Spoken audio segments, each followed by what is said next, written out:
প্রতি রাত এইভাবে যদি এশা নামাজের পরে কিছু আমল অভ্যাস করে, আল্লাহ তাআলা খুশি হইয়া তার নামখানা আল্লাহর ওলিদের লিস্টিতে উঠাইয়া নেবেন। এই জন্য জেনে রাখবেন দুইটা কথা। প্রতি ওয়াক্তের নামাজের পর সময় বড় দামি সময়। কিভাবে দামি? নবী বলেন, নামাজের সাথে সাথে কেউ যদি আমলে জুড়ে আল্লাহর নূরের তৈরি রহমতের লক্ষ লক্ষ ফেরেশতারা ওদের জন্য আল্লাহর কাছে দোয়া করতে থাকে। আর ওই ফেরেশতাদের দোয়ার বদলে যারাই নামাজের পরে আমলে জুড়ে ওদের পাছনের জীবনের গুনাহগুলো আল্লাহ তাআলা মাফ করে দেন। বিশেষ করে এশা নামাজের পরে যারা নামাজের সাথে সাথে আমলে জুড়ে যায়, তাফসীরের কিতাবে পরিষ্কার লেখা, আল্লাহ তাআলা খুশি হইয়া তাদের আমল নামায় রাত জাগরণের নেকি দান করে দেন। প্রতি রাতে যদি এইভাবে এশা নামাজের পরে একটা অভ্যাস বানাইতে পারে যে আমি আমলে জুড়বো, আমল করব, তাসবিহাত আদায় করব, তেলাওয়াত করব, আল্লাহ তাআলা খুশি হইয়া তার নামখানা আল্লাহর ওলিদের লিস্টিতে উঠাইয়া নিবেন। এই দুইটার কথা দিলের মধ্যে গেঁথে রাখবেন। আল্লাহ মাফ করে আপনি আমাকে আল্লাহর খাস ওলি বানিয়ে নিবেন। সবাই আমিন বলেন। আল্লাহ যেন ওলি না বানাইয়া আমাদের দুনিয়া থেকে উঠার না, আবারও সবাই আমিন বলেন। রাখেন সবাইকে আসার জন্য আমি আপনাদের খেদমতে অনুরোধ রাখছি। নাহমাদুহু ওয়া নুসাল্লি আলা রাসূলিহিল কারীম।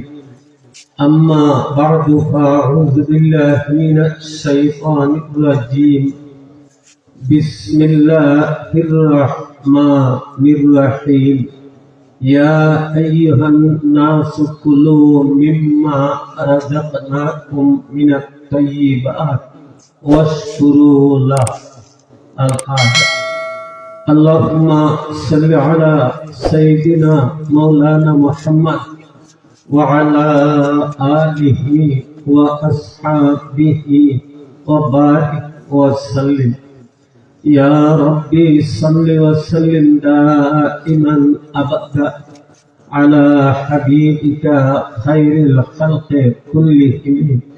बेजाए अब हमारे दुरूद और सलाम बरगुज़ीदा नबी पर अपने मुदा। सल्लिमु या कौम वल सल्लु अला सदरिल अमीन मुस्तफा मा जाआ इल्ला रहमतल लिल आलामीन। দুদিন যাবত এই শিবপাশা গ্রামবাসীর উদ্যোগে বিরাট আয়োজন। আল্লাহ তাআলা যেন এই আয়োজনকে কবুল ও মঞ্জুর করেন। আমরা সবাই আমিন বলি। আমি সবসময় বলে থাকি, উম্মতের মুফতি, উম্মতের ফাকিহ আব্দুল্লাহ ইবনে মাসউদ রাদিয়াল্লাহু তাআলা আনহু বলেন, কারো জীবনের কোন একটা আমল যদি আল্লাহর কাছে কবুল হয়ে যায়, সারাটা দুনিয়া যদি স্বর্ণে ভর্তি হয়ে যায়, সারা দুনিয়ার যে দাম আপনি আমার এই আমলের হবে আরো বেশি দাম। আমরা যারা আমাদের সাথে সাথে এখানে বসে গেছি, বিশেষ করে বাড়ি ঘরের মা বোনেরা যারা যায় নামাজে পয়সা কথাগুলো শুনতেছেন, আল্লাহর নবী হাদিসে বলে গেছেন, এইভাবে দিনের কাতারের উপরে কেউ যদি পয়সা যায়, আল্লাহ তাআলা তাদের আল্লাহর মায়া, আল্লাহর দয়া, আল্লাহর মহব্বত দান করে দেন। কিতাবে এও আছে, শস্যের দানা পরিমাণ আল্লাহর মহব্বত কেউ যদি পাইয়া যায়, শস্যের দানা পরিমাণ আল্লাহর মহব্বতের দাম 70 বছর নফল বন্দেগীর চেয়ে আরো বেশি। একটু আওয়াজ দিয়ে সবাই বলেন সুবহানাল্লাহ। এই যে আমরা বৈশা গেছি, বিশেষ করে বাড়িঘরের মা বোনেরা যারা যায় নামাজে বৈশা কথাগুলো শুনবেন, দিনের তাকাদের উপরে কেউ যদি বৈশা যায়, হাদিসে নবী বলেছেন আল্লাহ তাআলা তাদের আল্লাহর মায়া, আল্লাহর দয়া, আল্লাহর মহব্বত দান করে দেন। আর নবীজির বহুত বড় সাহাবী কাব আহবার রাদিয়াল্লাহু তাআলা আনহু বলেন, শস্যের দানা পরিমাণ আল্লাহর মায়া, আল্লাহর দয়া, আল্লাহর মহব্বত কেউ যদি পাইয়া যায়, শস্যের দানা পরিমাণ আল্লাহর মহব্বতের দাম 70 বছর নফল বন্দেগীর চেয়ে আরো বেশি। আল্লাহ যেন আল্লাহর মায়া, আল্লাহর মহব্বত আমাদের দিয়েই দেন। সবাই আমিন বলেন। আমাকে একটা আলোচ্য বিষয় দেওয়া হয়েছে, ইবাদত বন্দেগী কবুল হওয়ার পূর্ব শর্ত হালাল খানা দানা। আওয়াজ দিয়ে সবাই বলেন, হালাল খানা দানা খাইতে সবাই রাজি আছেন? হারাম ছাড়তে সবাই রাজি আছেন? দেখেন তফসিরে আলোচনা আর আলিমদের সামনে কথা বলা, নবীর জীবনের বেশি অংশ সময় নবী খরচ করছেন এই বিষয়ের পরে, উম্মত হালাল খাও হারাম ছাড়ো, হালাল খাও হারাম ছাড়ো, উম্মত হালাল খাও হারাম ছাড়ো। নবীর জীবনে সময়টা এই কাজে বেশি লাগাইছেন। আওয়াজ দিয়ে সুবহানাল্লাহ বলেন। আমরা এই কাজে সময় কম, যা পারো খাও। জি, অথচ নবী বেশি সময় খাটাইছেন উম্মত হালাল খাও হারাম ছাড়ো। যদি হালাল খাইতে পারেন, হারাম ছাড়তে পারেন, কি হবে? নবীর এক সাহাবী হযরত সাদ রাদিয়াল্লাহু তাআলা আনহু নবীর কাছে বলছিলেন, নবী আমাকে এমন একটা আমল শিখান যে আমল করলে আমার দোয়া সাথে সাথে আল্লাহর কাছে কবুল হইয়া যায়। আপনারা বলেন, আমাদের দোয়া আল্লাহর কাছে কবুল হইতো সবাই চাননি? আমরা তো চাই, তবে খাদে আমাদের ত্রুটির কারণে কবুল হইতেছে না। না হয় দোয়া করছেন ইব্রাহিম খাওয়াস সাহেব রাহমাতুল্লাহ আলাইহি, হজের সফরে পানি নাই, খানি নাই, টাকা নাই, নাই কিছুই নাই, দোয়া করতেছেন, ইয়া মুসাব্বিবাল আসবাব, ইয়া মুফাত্তিহাল আবওয়াব, ইয়া সামিআল আসওয়াত, ইয়া মুজিবাদ দাওয়াত, ইয়া কাদিয়াল হাজাত। এই বলে দোয়া করতেছেন। দোয়ার মধ্যে অন্যান্য ভাব আইসা গেছে। হঠাৎ করে সুন্দর চাহাতওয়ালা একজন মানুষ এসে কয়, ইব্রাহিম খাওয়াস, পেরেশান হইও না, এই নাও পানি দিলাম, এই নাও খানি দিলাম, এই নাও টাকার বান্ডিল দিলাম। আর একটু আওয়াজ দিয়ে সুবহানাল্লাহ। নাই, কিছু নাই আমাদের কাছে। ইব্রাহিম খাওয়াস আশ্চর্য হলেন। লোকটাই জিজ্ঞেস করলেন, কোথায় তোমার ঘর, কোথায় তোমার বাড়ি, কি তোমার পরিচয়? এই বিপদে এসে আমাকে পানি দিলে, খানি দিলে, টাকা দিলে। উত্তরে বলে, ইব্রাহিম খাওয়াস আপনি আমার চিনবেন না, আমি এই জমিনের বাসিন্দা না, বরং আমি হইলাম বেহেশতের দারোগা, রেদওয়ান ফেরেশতা। আপনি আল্লাহর কাছে দোয়া করছিলেন, আল্লাহ তাআলা আমার নামে আদেশ জারি করে দিলেন, রে বেহেশতের দারোগা, রেদওয়ান ফেরেশতা, আমার বান্দা ইব্রাহিম খাওয়াতের পানি নাই, খানি নাই, টাকা নাই, আমার কাছে চাইছি, আমি আল্লাহ জমিনে যাইয়া দিব, তো আমার নিয়ম নাই। নাও তোমাকে বললাম তাড়াতাড়ি যাইয়া তার পানি খানি টাকার ব্যবস্থা দিয়ে আসো। আসিম ইবনে আবি নজীদ রাহমাতুল্লাহি আলাইহি অভাবে পড়ে গেছেন। নিরিবিলি জায়গায় যাইয়া ওই দোয়া, মুসাব্বিবাল আসবাব, ইয়া মুফাত্তিহাল আবওয়াব, ইয়া সামিআল আসওয়াত, ইয়া মুজিবাদ দাওয়াত, ইয়া কাদিয়াল হাজাত, ইকফিনি বিহালালিকা আন হারামিকা ওয়াগনুনি বিফাদলিকা আম্মান সাওয়াকা। এই বলে দোয়া করছিলেন। দোয়ার মধ্যে তিনি গাইবি টাকার ব্যাগ পাইছিলেন। আরো আসতে বলছি সুবহানাল্লাহ। আমরা তো বাইরে নেওয়াটা বুঝেছি। আশ্চর্য হইলেন, দোয়া বন্ধ করে ব্যাগটা খুললেন। খুললা দেখেন এক সাইডে 22 করা 80টা স্বর্ণ মুদ্রা, মানে 80 ভরি স্বর্ণ। আর আরো চাইতে তুলা দ্বারা বেষ্টনী স্বর্ণের একটা পাথর। দোয়া করছিলেন, পাইছেন। আমরা তো দোয়া করতেছি, পাইতেছি না। সাদ রাদিয়াল্লাহু তাআলা নবীর কাছে বলছিলেন, নবী আপনি আমাকে এমন একটা পরামর্শ দেন যে পথে চললে, যে মতে চললে আমার দোয়া সাথে সাথে আল্লাহর কাছে কবুল হইয়া যায়। নবী বলছিলেন, সাদ রে বড় জটিল ও কঠিন একটা প্রশ্ন করছ। শুনলে সাদ, যদি হালাল খাইতে পারো, হারাম ছাড়তে পারো, তোমার দোয়া সাথে সাথে আল্লাহর কাছে কবুল হয়ে যাবে। জোরে সুবহানাল্লাহ। সাদ, তোমার দোয়া চাইতেছো, সাথে সাথে কবুল হইতো। আমি নবী বলছি, হালাল যদি খাইতে পারো, হারাম যদি ছাড়তে পারো, এই হালাল খাওয়ার কারণে, হারাম ছাড়ার কারণে তুমি যে দোয়াটাই করবে, তোমার দোয়া সাথে সাথে আল্লাহর কাছে কবুল হয়ে যাবে। সবাই বলেন, হালাল খাইতে হারাম ছাড়তে রাজি আছেন? আমার নবী অন্য হাদিসে বলেন, কিছু মানুষ এমন হবে খালি দোয়া করে, খালি দোয়া করে, খান্দাখাতি করে, আল্লাহর কাছে অনুনয় বিনয়ের সঙ্গে কথা কয়। নবী বলেন, তার খানাটাও হারামের, হে যা কিনছে কাপড় চোপড় তাও হারামের, তার রক্ত মাংস হারামের।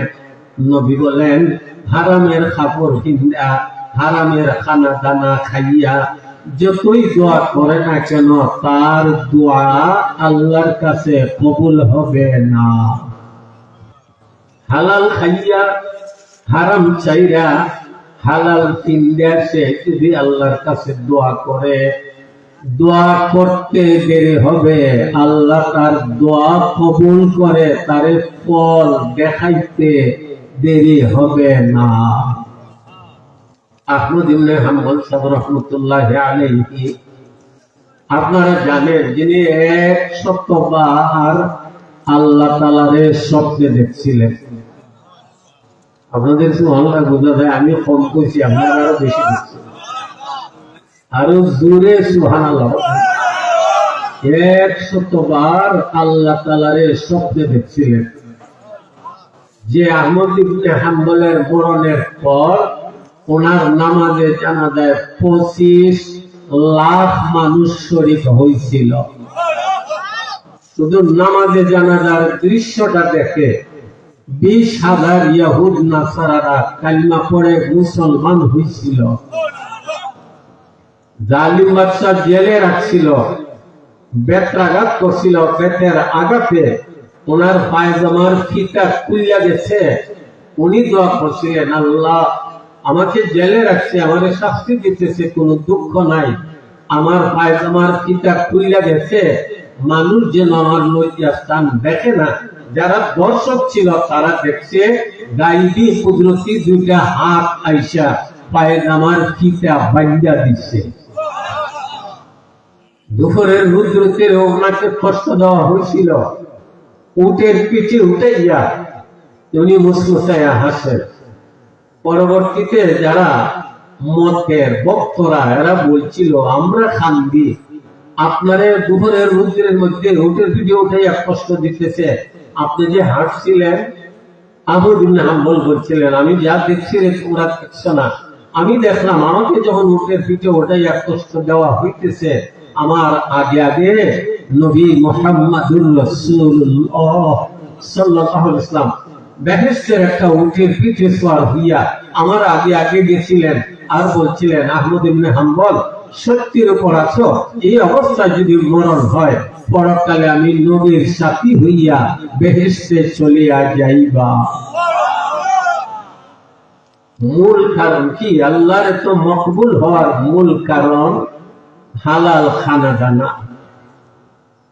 এক সময়ে অভাবের কারণে বুকা, কয়েকদিন যাবৎ পরিবারের সবাই বুকা। পার্শ্বের বাড়ি থেকে নাস্তা আসছে, দূর থেকে যাইয়া উপযুক্ত মেয়েকে বলেন, মা গো, খানা দানার ব্যবস্থা আছে, মেয়েটা বলছিল আব্বা কোনো ব্যবস্থা না পাই নাই, তবে পাশের বাড়ি থেকে নাস্তা আসছে, আসেন আমরা খাইয়া দেই। আহমদ ইবনে হাম্বল বলছিলেন, মাগো যার ঘর থেকে খানা টানা আসছে তার রুজি রোজগার সঠিক না, এর খানা টানা আমি খাইতে চাই না, ফিরাইয়া দাও, আল্লাহ আমাদের গাইব থেকে সাহায্য করবেন। মেয়ে বলতেছে আব্বা তাই করবো। মেয়েটা মনে মনে ভাবলো যদি ফিরত দেই তারা বেড়ার হবে, ফিরত না দিয়া কাছে নদী ছিল, নদীর মধ্যে ফালাইয়া দিচ্ছে। কিছুক্ষণ পরে এসে বলেন, মা গো খাওয়ান ফিরত দিছ? আব্বা ফিরত দিছি না, তবে খাইছিও না। কি করছ? লেখাচ্ছে নদী ছিল, নদীর মধ্যে ফালাইয়া দিছি। আহমদ ইবনে হাম্বল বলছিলেন, মা গো সর্বনাশ করছ, এই নদীর মাছ তো আমরা খাই, তুমি যে সন্দেহযুক্ত খানাটা ফালাইয়া দিলে অবশ্যই মাছে খাইবে, কোন মাছে খাইবে আমরা জানি না, তাই শুনে রাখো আমি ওয়াদা করলাম আমি আহমদ ইবনে হাম্বল যতদিন দুনিয়ায় পাশে থাকবো এই নদীর একটা মাছও কোনোদিন খাইব না। কারণ ওই খানাটা অবশ্যই মাছে খাইছে, কোন মাছে খাইছে কোনটা খাইছে না আমি জানি না, এই জন্য আজকে থেকে ওয়াদা করলাম এই নদীর মাছ কোনোদিন খাইব না। চিল্লাইয়া সবাই সুবহানাল্লাহ বলেন। কি গর্দ পলি জুদা ওয়া খুরদ গর দাদা হামানুরে খুদা এ খুরদ যা ইয়াদা হামা বখল হাসাদ ওয়া খুরদ যা ইয়াদা হামা ইশকে আহাদ। একটা মানুষ যখন হালাল খায় হারাম ছাড়ে তার দিলের মধ্যে আল্লাহর ইশক ও মহব্বত পয়দা হয়। ওই আহমদ ইবনে হাম্বল সন্দেহযুক্ত খানাটা না খাওয়ার কারণে, বাকি জীবন নদীর মাছ না খাওয়ার কারণে আল্লাহ তাআলার ইশক ও মহব্বত দিলের মধ্যে পয়দা হয়েছিল। আল্লাহ তাআলাকে 100 বার স্বপ্নে দেখছিলেন।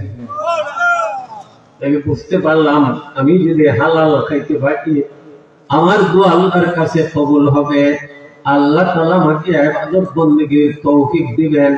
আহমদ ইবনে হাম্বল রাহমাতুল্লাহি আলাইহি আল্লাহর পবিত্র ঘর 7 চক্কর দিবেন, এর ভিতরে তিনি 30 পারা কুরআন খতম করে নিতেন।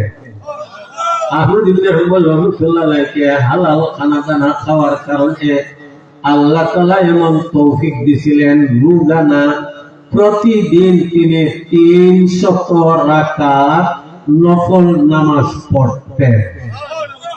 এই খুরদ গর দদ পলি জুদা ওয়া খুরদ গর দদ হামানুরে খুদা এ খুরদ যা ইয়াদ হামা বখল হাসাদ ওয়া খুরদ যা ইয়াদা হামা ইশকে আহাদ। ইবাদত বন্দেগীর তৌফিক পাওয়া নির্ভর করে হালাল খানা দানার উপরে। আমাদের মাযহাবের ইমাম আবু হানিফা রাহমাতুল্লাহি আলাইহি কিভাবে গুরুত্ব দিতেন, নিজে ছিলেন ব্যবসায়ী, একদিকে মাযহাবের ইমাম অপরদিকে একজন ব্যবসায়ী। আমার নবী বলেন কেউ যদি সঠিক ব্যবসায়ী হয় কাল কিয়ামতে ওই ব্যবসায়ীকে আল্লাহ তাআলা নবীগণ, সিদ্দিকগণ, শহীদগণের সঙ্গে আল্লাহ ব্যবসায়ীদের হাসর করবেন। আমার নবী বলেন যারা হবে সঠিক ব্যবসায়ী এরা কাল কিয়ামতে আল্লাহর আরশের ছায়া তলে জায়গা পাইবে। ভারতবর্ষের দারুল উলুম দেওবন্দের কারি তৈয়ব সাহেব রহমতুল্লাহি আলাইহি দেওবন্দ মাদ্রাসার 60 বছরের সুযোগ্য মুহতামিম, উনি বলে গেছেন, ওনার কিতাবে পাওয়া যায় এই যুগে যারা হবে সঠিক হালাল ব্যবসায়ী এরা হবে এই যুগের বড় পীর আব্দুল কাদের জিলানী। ইমাম আবু হানিফা একদিকে মাযহাবের ইমাম, অপরদিকে একজন বড় ব্যবসায়ী। কাপড়ের ব্যবসা ছিল, একটা কাপড় ছিল টুটা। কর্মচারীদের বলছিলেন এই কাপড়টা বিক্রির সময় তোমরা টুটা দিয়ে খরিদ্দারে বুঝাইয়া তারে দেখাইয়া বিক্রি করবা, কর্মচারীরা বলে হুজুর ঠিক আছে। তারা কাপড় বিক্রি করে নিছে, ঝামেলার কারণে কাপড়টা টুটা দেখাইতে পারছে না, খরিদ্দারে বুঝাইতে পারছে না। আহমদ ইবনে হাম্বল আইসা বলেন টুটা কাপড়টা বিক্রি হয়ে গেছে, এগুলো হ্যাঁ হয়ে গেছে। খেয়ে খরিদ করছে, তারে টুটা দেখাইছো, বুঝাইছো, হুজুর ঝামেলার কারণে পারছি না। টাকা কই রাখছো? বাক্সের মধ্যে রাখছি। ইমাম আবু হানিফা বলছিলেন এই টুটা কাপড়ের টাকা কোনটা আমি আলাদা করতে পারবো না, তাই পুরা বাক্সের টাকাটা আল্লাহর রাস্তায় গরিবদের মধ্যে খয়রাত করে দাও।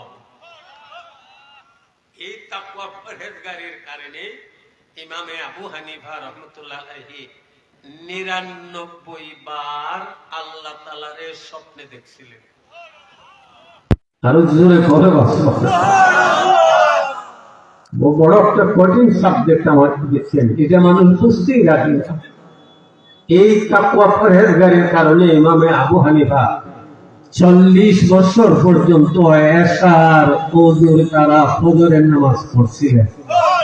এই কুরতে কর দদে পলিতি জুজুদা ওয়া কুরতে কর দদা মানুরে ফুটা এ কুরতে যা ইয়াদহামা কুল হাসাদ ওয়া কুরতে যা ইয়াদহামা ইসতে আহাদ।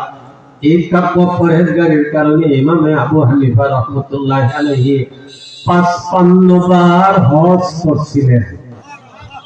55 বার হজের সময় কাবা ঘরের গিলাফে ধরে কাঁদছিলেন, আল্লাহ এইবারে 55 বার হজ করলাম, ও আল্লাহ আমি আবু হানিফাকে মাফ করে দেন, না হয় কিয়ামতে আমাকে অন্ধ বানাইয়া উঠাবেন, আমি যেন কাউকে দেখি না, না হয় আমার শরম হবে।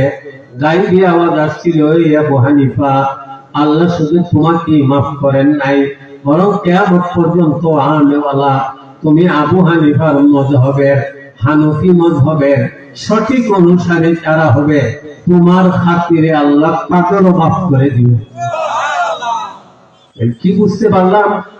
একটা মানুষের কাছে যখন হালাল খানা জানা আসছে, একদিকে আল্লাহ তারে ইবাদত বন্দেগীর তৌফিক দেন, আর অপর দিকে তার দোয়া সাথে সাথে আল্লাহর কাছে কবুল হইয়া যায়। আওয়াজ দিয়ে সবাই বলেন নবীর জীবনে বেশি অংশ নবীর সময় খরচ করছেন। উম্মত হালাল খাও, হারাম ছাড়ো। সবাই বলেন হালাল খাইতে, হারাম ছাড়তে সবাই রাজি আছেন। আপনাদের আর কিভাবে বুঝাই? আমরা একজন মুরব্বী দেখছি, অবশ্যই বয়স্ক যারা নাম শুনছেন, শামসুল হক সাহেব ফরিদপুরি রহমতুল্লাহ আলাইহি। আমরা যখন হাটাদারিতে লেখাপড়া করি, উনি আসছেন, এ সময় চৌকে পাওয়া কমে গেছিল, ওনার ওয়াজও আমরা শুনছি, নসিহত শুনছি। শামসুল হক সাহেব ফরিদপুরি রহমতুল্লাহ আলাইহি আল্লাহর খাস ওলি, এক সময় সফর করছিলেন। সফর করতে করতে এক গ্রামে গেলেন, রাত হয়ে গেছে।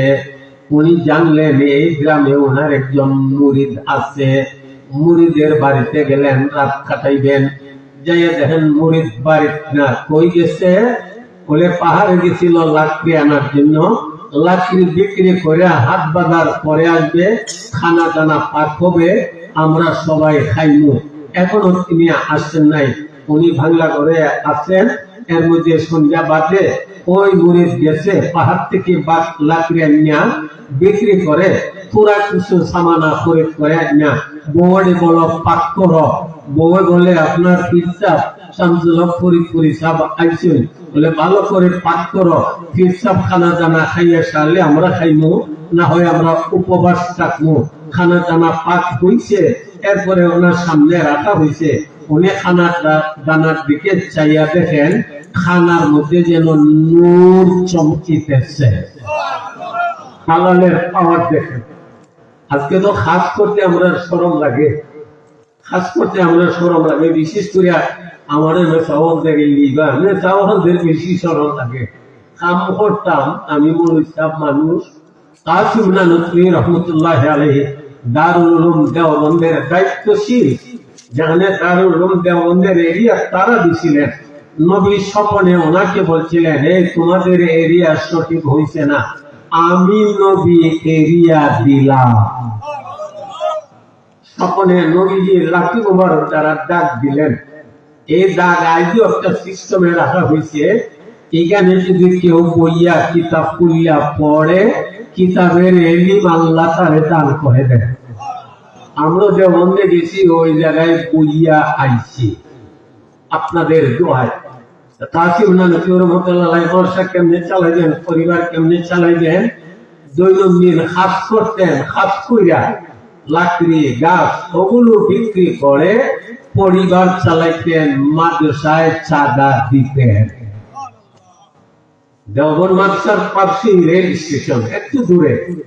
একদিন কোনো কাজ করতে পারেন নাই, উনি মনে মনে ভাবলেন, দেখি কোনো মালিকের খাম পাইলে গাছটি ভাইলে আমি গাছটিটা তারে নিয়ে দিলাম, হে যদি কিছু টাকা দেয় আমার পরিবারের সাহায্য হইল, মাদ্রাসার সাহায্য হইল। রেল থেকে নামছে, একটু দূরে যাবে, এমন একটা গাছটি যে গাছটি কেউ উঠাই আনবে, হামলা খাদলার সম্ভব না। কাসিম নানকি মিয়া সাহেবরা যেয়ে বলেন, কোন রকমে আপনারা দৌড়ে আমার মাথা উঠাইয়া দেন, আমি এটা নিয়ে যাইব ইনশাআল্লাহ। তখন সময় তারা বলতেছে, মোল্লা বেটা হাতটা না বলে দেও না।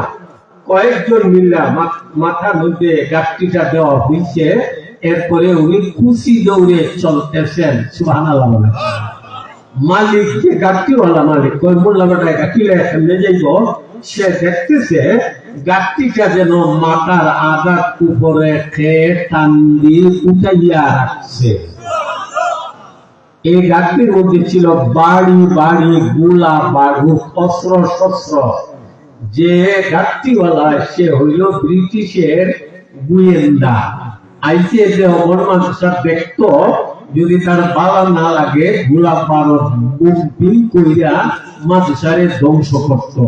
দেখা যায় পরিচালক কাসিম নানকি গাছটিটা নিতেছেন, খেয়ে টানি মাথার আঘাত উপরে গাছটিটা উঠাইয়া রাখছে।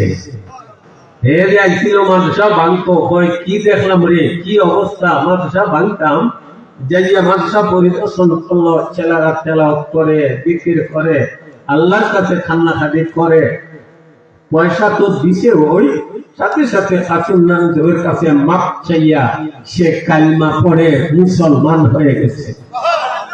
কাসিম নানকি বলে, ব্যাপার কি, তুমি মালিক, গাছটির মালিক, আমি ইংরেজি পয়সা দেবার কি ব্যাপার?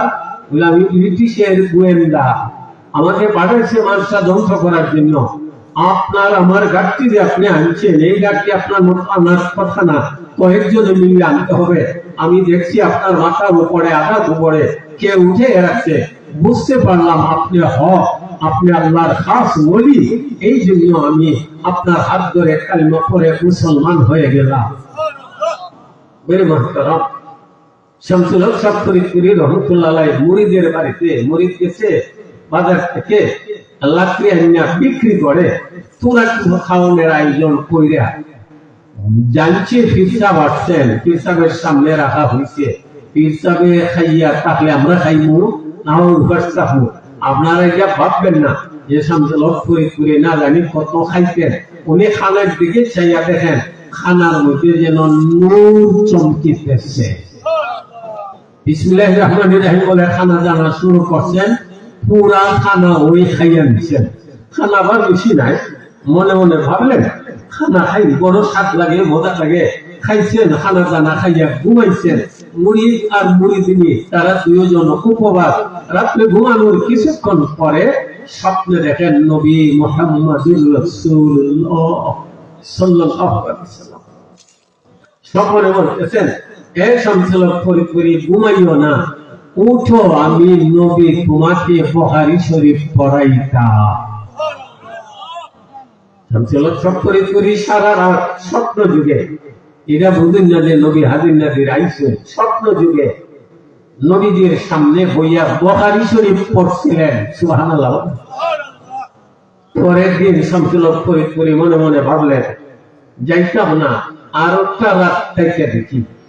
পরের দিনও মুড়ির পাহাড়ে গেছে, লাকড়ি আনছে, বিক্রি হইয়া কিছু আঠা কিছু পেঁয়াজ তেল ওগুলো করে আন্না পরে বলে পাক করো, পিঠাপ তো বেশি না, ওনার সামনে রাখা হবে, উনি খাইয়া থাকলে আমরা খাইবো, না হলে আমরা উপাসই থাকবো। খানা ওনার সামনে রাখা হয়েছে, উনি দেখেন গত রাতের মতো খানার মধ্যে যেন নূর চমকিতেছে। খানায় বলছেন, সব খানা ওই খাইয়া নিচ্ছে। খানা দানার শেষে মরিদ নিয়ে উপবাস। তৃতীয় দিন আবার মরিদ গেছে, পাহাড়ে যাইয়া লাকড়ি আনছে, বিক্রি করে খানা দানার ব্যবস্থা করছে। তৃতীয় রাত ওই শামসুলক করে খানা দানায় ঘুমাইছেন। দ্বিতীয় রাত, তৃতীয় রাত স্বপ্নে দেখেন নবী বলেন, আর ঘুমাইও না, উঠো, আমি নবী তোমাকে বুখারী শরীফ পড়াইতাম। এভাবে 3 রাত গেছে। চতুর্থ দিনে শামসুল হক ফরিদ সাহেবকে মুরিদ বলে, হুজুর কই যাইতা, জানিয়া দেখি। শামসুল হক ফরিদ আল্লাহর ওলি ভাবলেন, মনে হয় তোমাদের কষ্ট হইতেছে, শোনো আমি কেন যাই না, তোমার হালাল খানা আমার সামনে যখন রাখো, আমি দেখি নূর চমকিতে থাকে, আমার মনে চায় ওটা বেশি খাইমো, ওটা খাইয়া যখন ঘুমাই, তোমার বাংলা ঘরে থেকে 3 রাত স্বপ্ন যুগে আমি নবীর সামনে বইয়া বুখারী শরীফ পড়ছি। 9 সফামি বাসদ 9 লুৎফর 9 পসুয়ে আসমারা হে সফর 9 সফামি বাসদ 9 লুৎফর 9 পসুয়ে আসমারা হে সফর। আমাদের অবস্থাটা কি? আওয়াজ দিয়ে সবাই বলেন, হালাল খাইলে লাভ না খাস্তা। হালাল খাইতে সবাই রাজি আছেননি? হারাম চাকতে সবাই রাজি আছেননি? একটা প্রশ্ন আপনাদের সামনে, আমাদের পুত, নাতি, নাতিন, পরবর্তী বংশধর, এরা দুজখে যাইতো কেউ চাইনি? আরো জোরে করবা, আরো জোরে কও।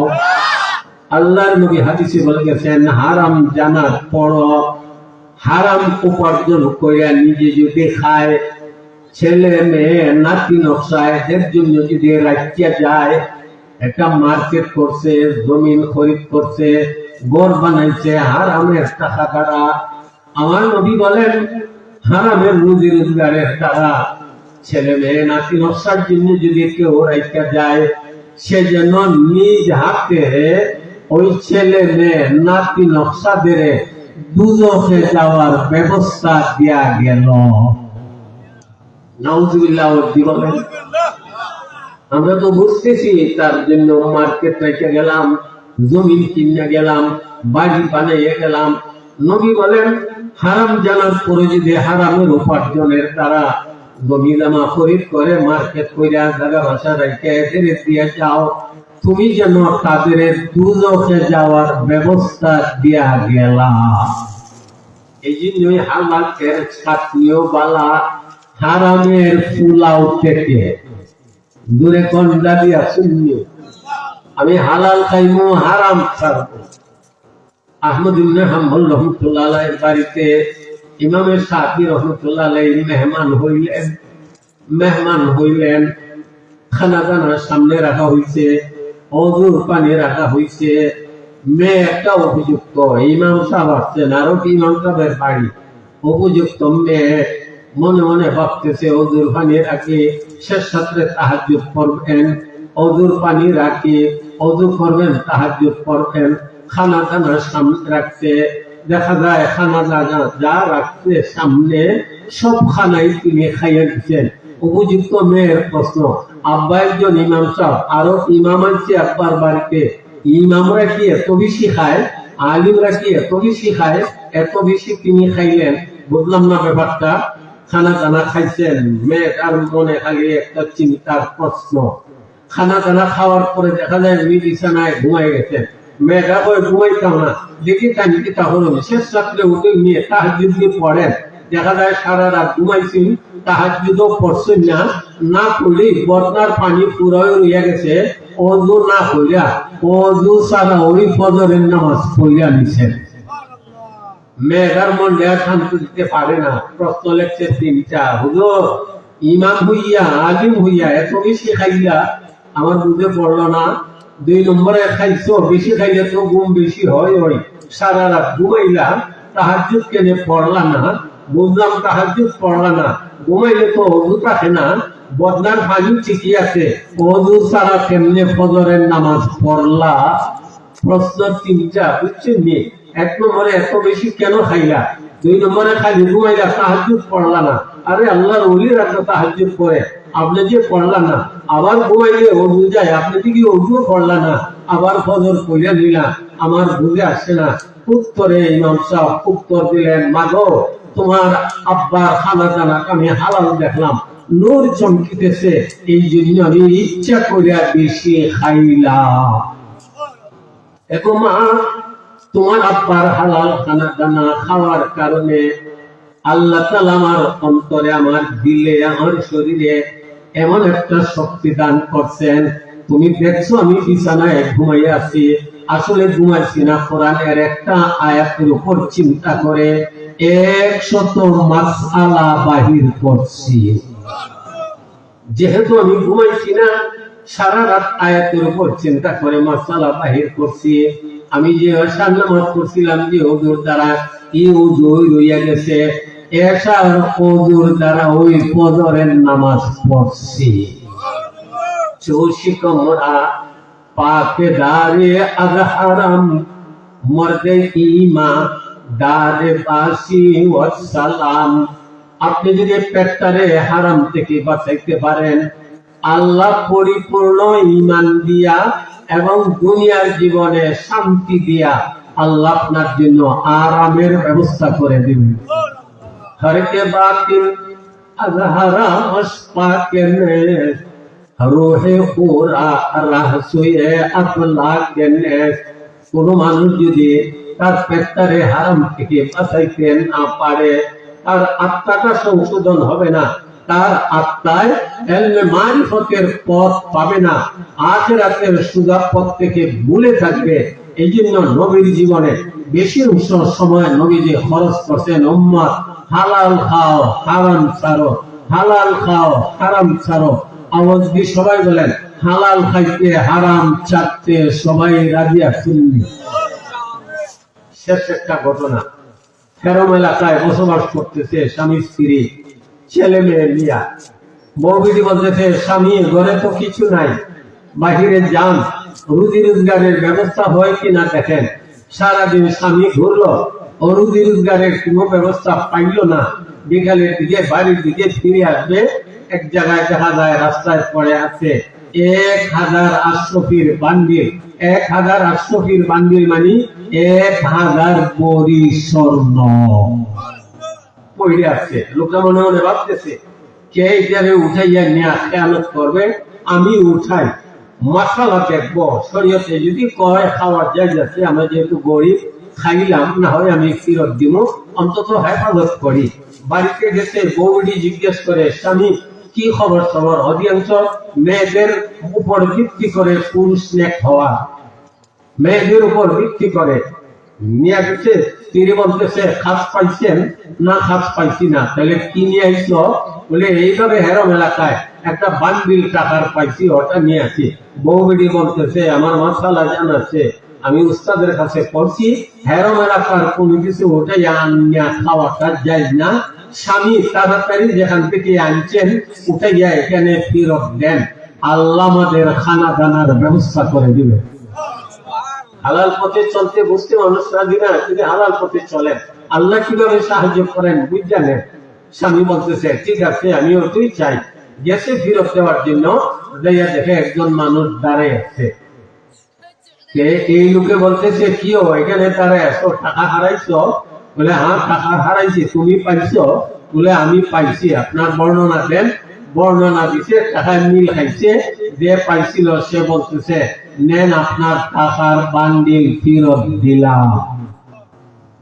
যে টাকাওয়ালা সে বলে, ফেরত দিও না, এইটা ওর নেও, সাথে আরো 9800 তোমারে দিলাম। জোরে সুবহানাল্লাহ করো। 1800 এখন পাইতেছে আরো 9000, মোট 10800। চিল্লাইয়া সুবহানাল্লাহ। যে টাকা পাইছে বেটা কইতেছে বেটা বাড়ি কই আমার সাথে তামসা করছো, হয় তামসা নাই, যাহাগুলো ইরাকের সওদাগরের আমাকে দিয়া বলছে 1,800 একটা বান্ডিল এক জায়গায় রাখার জন্য, এটারে যে হেফাজত করবে, এই আমানত যে রক্ষা করবে, বোঝা যাবে সে ইমানদার, সে আমানতদার, সে হালাল খানেওয়ালা। ওই টাকার মালিক বলছে ওই ইমানদার আমানতদারকে বাকি আমার 9,000 আশরফি, মোট 10,000 আশরফি দিয়া দিবে। আমার টাকাগুলো খাইয়া এই যে কদিন পর্যন্ত ইবাদত বندگی করবে, নেক আমল করবে, এগুলোর একটা অংশ আল্লাহ আমাকে দান করে দিবে। বলেন সবাই, হালালের চিন্তা করলে লাভ না খাস্তা। আল্লাহ তাআলা আপনাকে ইবাদত বندگির তৌফিক দিয়া আল্লাহ তাআলা আপনার দোয়াগুলোর সাথে সাথে কবুল করে। দুনিয়াতে ঈমান ওয়ালা, আমল ওয়ালা, আল্লাহর নবী হাদিসে বলে গেছেন, একটা লোকমা কেউ যদি হারাম খায় 40 দিন পর্যন্ত তার কোন ইবাদত বندگی আল্লাহর কাছে কবুল হয় না। নাউযুবিল্লাহ। বলেন হারাম খানা জানার দ্বারা শরীরে যদি একটা গোশতের টুকরা বর্ধিত হয়, এই টুকরাটা সারা শরীরকে টানতে টানতে দুজখের আগুনের লাকড়ি বানিয়ে দিবে। এই জন্য আমরা হালাল খাবো, হারাম ছাড়বো। বড় পীর আব্দুল কাদের জিলানী রাহমাতুল্লাহ আলাইহি কেমন বাবার সন্তান, ফল ভাসিয়ে আসছিল নদী পথে, শুনেন সবসময় নদী পথে ফলটা উঠাইয়া খাইয়া নিছিলেন। বড় পীর আব্দুল কাদের জিলানীর আব্বা জান খাইয়া বলেন, কি খাইলাম, এটা হালাল না হারাম? আমি যে খাইলাম সুজা উঠাইয়া ফেলো বুকের কারণে। নদীর পানির উল্টা পথে যেতে যেতে দেখেন বাগানের মালিক চেয়ারে বসা। আবার যে ফলটা খাইছেন এই বাগানের নদীর পাশেই ফলের গাছ, কেউ অনুমান হইল এই গাছের এই ফল পড়ছে, খাইছেন। উনি বলেন, মালিক সাহেব আমি তো অপরাধ করে গেছি। কিতা? বলে আপনার গাছের ফল পড়া পানি পথে গেছিল, আমি উঠাইয়া খাইছি, আইসি মাফ নিতা। আজকে খালি খায় রে, খালি যাইয়া মাইরা খাইয়া খায়, মাফ নিত এটা তোরা কি না? আইসি মাফ নিতাম। মালিক কয়ে পাইছে বুজুর্গ, সুদা সুদি মাফ দিতাম না, শর্ত আছে। কি শর্ত? আমার এগুলো আপনি চৌকে দেখে না খানা। পয়লা শর্ত করছে যে তুমি 1 বছর আমার বাগানের গাছের গোড়ায় পানি ডালতে হবে, তাইলে মাফ করবো। উনি বলেন 1 বছর না, বাকি জীবনও যদি আমার পানি ডালতে হয় আমি রাজি আছি, তারপরও মাফ নিতে হবে। 1 বছর পানি ডালছে, এরপরে মালিক সাহেবের কাছে বলতেছেন, আপনার শর্ত মানলাম, মাফ করেন। আর একটা শর্ত আছে। কি শর্ত? আমার এগুলা মেয়ে আছে, চৌকে দেখে না, খানে শুনে না, ইলা আবরা মাত্র চিনে না, জুইজ ভালো না, ইলারে বিয়া দিতাম পারি না, যদি বিয়ে করো মাফ করবো। ওই চিন্তায় পড়ে গেছেন। এরপরে বলেন, ফলের অপরাধ মাফ দিতে হবে, না হয় খানা, না হয় হাততাল, না হয় আবরা, নেন আমি রাজি হইলাম। বিয়ে শাদী হয়ে গেছে, দেখা যায় খানাও না, হাততালও না, আবরাও না, বরং সুন্দরী এক নেক মহিলা। একবার চাইয়েই চোখ ফিরে নিছেন, সারা রাতি অবস্থায় গেছে, শ্বশুর সাত পরের দিন। আপনি না হইলে আপনার মেয়ে খানা, হাততাল, আবরা, খানাও না, হাততালও না, আবরাও না। বুঝলাম না ব্যাপারটা, এই জন্য এক নজর চাইয়েই আর চাইছি না। শ্বশুর বলেন, আরে আরে দামান্যা, এই বুঝি করছ, এটা আমারও ইলে, আমি খানা দিয়েছি, জীবনে আমার মেয়ে অন্য পুরুষের দিকে কুদৃষ্টিতে চায় নাই। আমি হাততাল বলছি, কোন পর পুরুষের সঙ্গে, বেগানা পুরুষের সঙ্গে কথা বলে নাই। আমরা বলছি এই জন্য যে পর পুরুষের সঙ্গে কথা বলে নাই। আসলে এটা তোমারও স্ত্রী, আমি যা দামান খুঁজতেছি, নেক দামান হালাল খানেওয়ালা পাই না, তোমাকে পাইলাম, বিয়ে দিলাম। ওই বাবার ওরস থেকে, ওই মায়ের পেট থেকে বড় পীর আব্দুল কাদের জিলানীর জন্ম। বাইজি বুস্তামি রহমতুল্লাহ আলাইহি মা কি বলছিলেন, মা গো, যেমন নামাজ পড়তে, কোরআন পড়তে, তাফসীর পড়তে ভালো লাগে না গো, ভালো লাগে না গো। মা বললেন, ঠিকই আছে ছেলে, তুমি যখন আমার পেটে ছিলে তখন আমি এক দোকানদার ভাইয়ের মিষ্টি তারে না দিইয়া তার শিরাই না খাইছিলাম, মনে হয় ওটার আসরে তোমার এই অবস্থা। মাগো হইতে পারে, চলেন মালিকের কাছে যাই, মালিককে না পাইয়া মালিকের ওয়ারিসে পাইয়া এভাবে মাপ আনার চেষ্টা করলেন। এরা শূন্য হয় আল্লাহ মিষ্টি হতো নে, পয়সা দেয় না বাকি না, তোমরা এসে ওটা মাপ নিতে, ওইটা মাপ দিলাম, আরো মিষ্টি দিলাম, আরো হাজিয়া তোমাদের দিলাম। এরপরের দিন থেকে বাইরে গোস্বামী বলেন, মা গো এখন যেন আমার ইবাদত বন্দেগীর মজা লাগতেছে। আজকে না নামাজে মন লাগে, না তেলাওয়াতে ভালো লাগে, না তসবিহ পড়তে ভালো লাগে, কিচ্ছুতে ভালো লাগে না। একমাত্র হালাল খানা জানা না থাকার কারণে আওয়াজ দিয়ে সবাই বলেন হালাল খাইতে হারাম